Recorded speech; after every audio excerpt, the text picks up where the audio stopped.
भारत और United kingdom के बीच बहुप्रतीक्षित फ्री ट्रेड एग्रीमेंट यानी एफटीए अब वास्तविकता बनने के लिए तैयार है, क्योंकि प्रधानमंत्री नरेंद्र मोदी ने मंगलवार को दोनों देशों के बीच व्यापारिक बातचीत के सफल समापन की घोषणा की थी।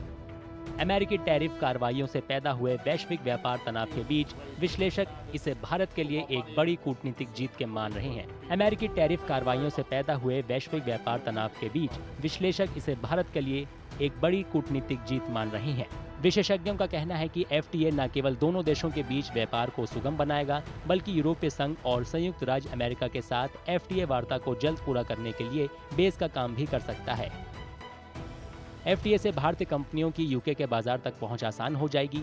ये इंडियन प्रोडक्ट को जीरो ड्यूटी पर यूके को एक्सपोर्ट करने की सुविधा देगा, जिसमें खनिज, रसायन, प्लास्टिक, रबड़, कपड़ा और सिरेमिक शामिल है।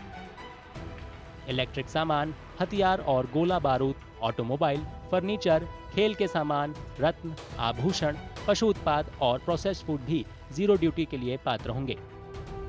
वर्तमान में इन उत्पादों पर ब्रिटेन में 2 से 20% तक की इंपोर्ट ड्यूटी लगती है। टैरिफ कंसेशन के अलावा एफटीए का मकसद दोनों देशों के बीच व्यापार में नॉन टैरिफ बैरियर्स को भी कम करना है। बदले में एफटीए से भारतीय उपभोक्ताओं के लिए यूके स्कॉच विस्की और जिन सस्ती हो जाएगी, क्योंकि वर्तमान में विस्की पर 150 और जिन पर 100% शुल्क लगता है। समझौते के मुताबिक भारत ब्रिटेन की विस्की और जिन पर शुल्क को 150% से घटाकर 75% करेगा और समझौते के 10वें साल में इसे और घटाकर 40% कर देगा।